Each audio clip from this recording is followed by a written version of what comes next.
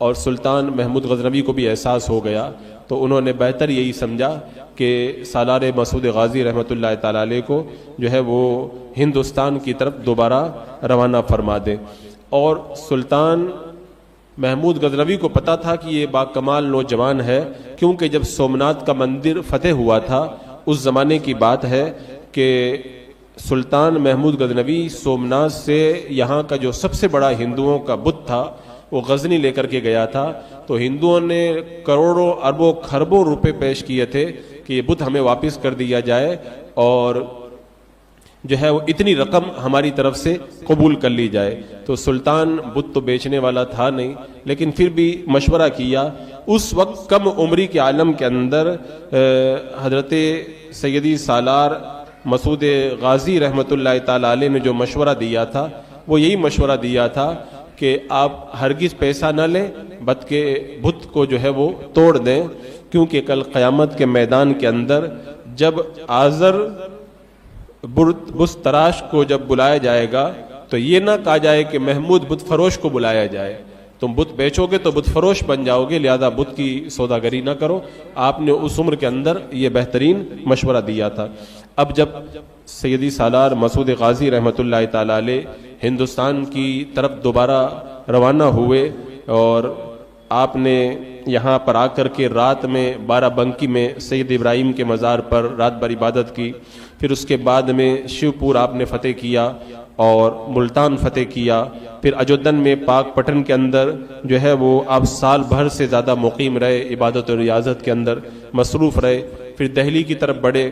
دہلی میں جو ہے وہ آپ نے 14 لاکھ کے ہندوؤں کا لشکر کا مقابلہ کیا، اللہ تبارک و تعالیٰ نے آپ کو فتح عطا فرمائی۔ آپ کے ساتھ میں 60,000 مسلمانوں نے جام شہادت نوش کیا تھا، اور پھر اس کے بعد میں آپ نے میرٹھ فتح کیا، کنوج فتح کیا، کٹرا اور مانک پور کے راجاؤں نے آپ کو زہر دینے کی کوشش کی، لیکن اللہ تبارک و تعالیٰ نے آپ کو بچایا اور آپ نے کٹرا اور مانک پور کے علاقے کو بھی فتح فرمایا۔ اور پھر آپ فتوحات کو آگے بڑھاتے ہوئے بہرائچ شریف کے اندر پہنچے۔ آپ نے وہاں پہ جانے کے بعد میں کہا تھا کہ ہندوستان کی جو سرزمین ہے میرے لیے اگرچہ وہ اجنبی ہے، لیکن مجھے یہاں سے محبت کی بو آتی ہے۔ بہرائچ کی سرزمین میں پہنچنے کے بعد میں آپ نے کہا تھا، اور آپ جب بہرائچ کے اندر پہنچے تو ایک روایت کے مطابق شعبان یا رمضان کا مہینہ تھا، 423 کے اندر آپ بہرائچ کے اندر تشریف فرما ہوئے، یعنی آج سے تقریباً 1020 سال پہلے کی یہ بات ہے۔ 1020 سال پہلے 423 کے اندر آپ بہرائچ شریف کے اندر جلوہ بار ہوئے۔ اس وقت آپ کی عمر شریف 18 سال اور 2 مہینے کی آپ کی عمر تھی۔ اس وقت درگاہ جہاں پہ آپ کی بنی ہوئی ہے وہیں پہ قریب ایک مہوے کا درخت تھا، وہاں پہ آپ آرام کرتے تھے اور کہا کرتے تھے مجھے یہاں سے جو ہے وہ محبت کی بو آتی ہے۔ اور آپ کے ساتھ میں جو آپ کے رفقا تھے وہیں عبادت و ریاضت کرتے تھے۔ اسی زمانے میں آپ نے خواب دیکھا تھا کہ آپ کی والدہ محترمہ آپ کے لیے پھولوں کی مالا لے کر کے آئی ہے اور آپ کی شادی ہے۔ جب آپ بیدار ہوئے تو آپ نے یہ خواب جو ہے وہ علماء کرام کے سامنے پیش کیا، تو علماء نے بتایا کہ اس خواب کی تعبیر یہ ہے کہ یہ آپ کی وہ دنیاوی شادی نہیں ہے، آپ کو شہادت کا جوڑا پہنایا جائے گا اور عنقریب آپ جام شہادت نوش کریں گے۔ اس زمانے میں 21 راجاؤں کی کئی لاکھ کی فوج تھی، وہ آپ کو بہرائچ سے نکلنے کے لیے آمادہ کرنے لگی، لیکن آپ نے ان کو سمجھایا اور کہا کہ میں یہاں پہ کچھ تم سے جنگ کرنے نہیں آیا ہوں، میں تو ایسے ہی چلا آیا ہوں۔ صلح کی جو ہے وہ آپ نے ان سے پیشکش کی، لیکن وہ لوگ مغرور تھے، انہوں نے انکار کر دیا، اور 21 راجاؤں کی کئی لاکھ کی فوج تھی، انہیں بڑا غرور تھا۔ تو آپ نے جب دیکھا کہ یہ لوگ ماننے کے لیے تیار نہیں ہیں تو ان سے جنگ کی، کئی لاکھ کی فوج سے آپ نے مقابلہ کیا، اللہ تبارک و تعالیٰ نے آپ کو فتح عطا فرمائی اور 5 راجے گرفتار کر کے آپ کے سامنے لائے گئے۔ پھر ایک زمانے کے بعد میں انہوں نے آپ کے خلاف پھر تیاری کی اور دریا کے کنارے راجاؤں کا بہت بڑا، پہلے سے بھی بڑا، کئی لاکھ کا لشکر آپ سے مقابلے کے لیے آیا. زہریلی کیلیں راستے میں بچھائی گئیں تاکہ آپ کے گھوڑے زخمی ہو جائیں. گولا وغیرہ جو ہے گولوں کا انتظام کیا گیا. دریائے قتلہ پر زبردست مقابلہ ہوا اور ایک روایت کے مطابق 3 لاکھ مسلمان اس مقابلے میں شہید ہوئے. لیکن اللہ تبارک و تعالیٰ نے آپ کو اس جنگ کے اندر فتح عطا فرمائی اور آپ نے ان بے شمار راجاؤں کے لشکر کو شکست دے کر کے واپس بہرائچ کے اندر آپ تشریف لائے. واپسی کے بعد میں اب ہندوستان کے راجاؤں نے دھرم کے نام پر جنگ چھیڑ دی اور پورے ہندوستان میں پرچار کیا کہ ہندو دھرم کو بچانا ہے تو اس فقیر کو یہاں سے نکالنا ہوگا. سلطان سید سالار مسعود غازی رحمت اللہ تعالیٰ علیہ کے خلاف بہت بڑے لشکر کی تیاری ہوئی. سادھو اور ان کے پنڈت وغیرہ پورے ہندوستان میں پرچار کرنے لگے اور لاکھوں کا لشکر جو ہے وہ آپ کے خلاف دھرم کے نام پر جمع کیا گیا. اس وقت سالار مسعود غازی رحمت اللہ تعالیٰ علیہ نے اپنے جانثاروں کے سامنے خطاب کیا تھا کہ اب ہم لوگوں کی تعداد کم ہے اور ان کی تعداد ٹڈی دل کی طرح ہے، ٹڈیوں کی طرح یہ لوگ لشکر لے کر کے آ رہے ہیں. جس کو بھی جانا ہو وہ جا سکتا ہے. لیکن آپ کے ساتھ میں جو رفقائے کار تھے انہوں نے جانا گوارا نہیں کیا اور سیدی سالار مسعود غازی رحمت اللہ تعالیٰ علیہ پر بھی شہادت کا نشہ طاری تھا. آپ نے کھانا پینا بھی چھوڑ دیا اور ہر وقت شوق شہادت کے اندر آپ مگن رہا کرتے تھے.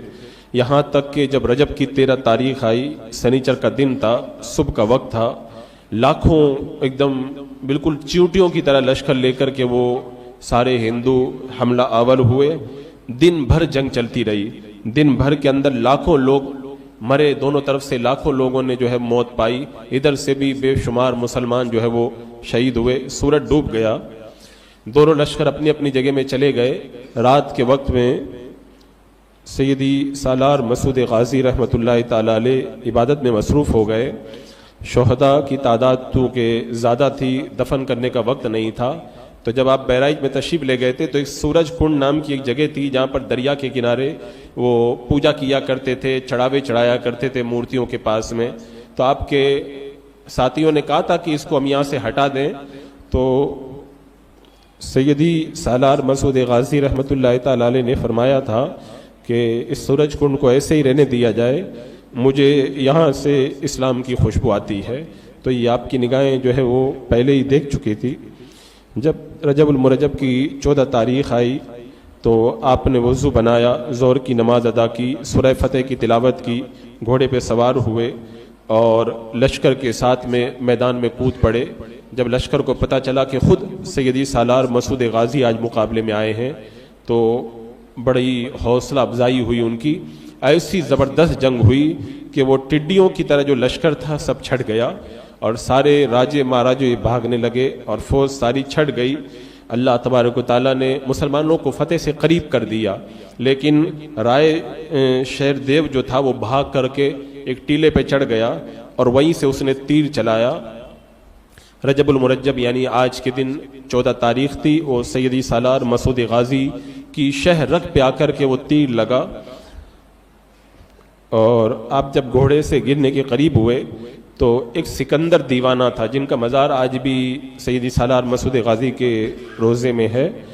وہ آگے بڑھا، اس نے سیدی سالار مسعود غازی رحمت اللہ تعالیٰ علیہ کو تھام لیا اور مہوے کا جو درخت تھا اسی کے پاس میں لے جا کر کے لٹایا اور آپ نے کلمہ شہادت پڑھا. 18 سال 11 مہینے اور 24 دن کی عمر تھی. عصر کا وقت تھا، اتوار کا دن تھا، رجب کی 14 تاریخ تھی. سن ہجری جو ہے وہ سن عیسوی 1033 تھی اور 10 جولائی تھی. اس دن آپ نے وہی مہوے کے درخت کے نیچے بہرائچ کی سرزمین پر جامِ شہادت نوش کیا. جو سکندر دیوانہ تھا وہ مسلمانوں میں کھڑا ہو کر کے اعلان کرنے لگا کہ غازی شہید ہو گئے ہیں. جب مسلمانوں کو پتہ چلا تو انہوں نے کہا کہ اب جینے کا کوئی فائدہ نہیں ہے. سب مسلمان ٹوٹ پڑے اور جو لاکھوں مسلمان تھے اس میدان میں سب نے جو ہے وہ شہادت پائی.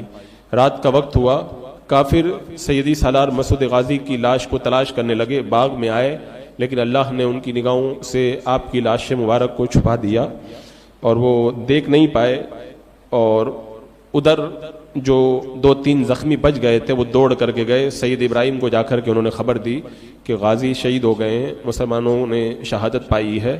تو انہوں نے بھی جنگی ہتھیار پہن لیا کہ اب ہم کو بھی زندہ رہنے سے کوئی مطلب نہیں، ہم بھی جو ہے وہ شہادت کے لیے اب جنگ کرتے ہیں۔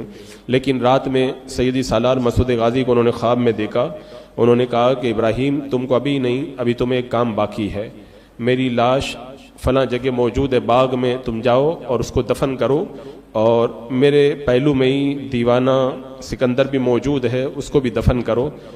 اب آئے اور آنے کے بعد میں انہوں نے دیکھا تو لاش وہیں پر موجود تھی، دفن کیا جہاں پہ آج سیدی سالار مسعود غازی علیہ رحمہ کا مزار مبارک ہے، دیوانے کو بھی وہیں پہ دفن کیا اور پھر میدان جنگ میں کود پڑے۔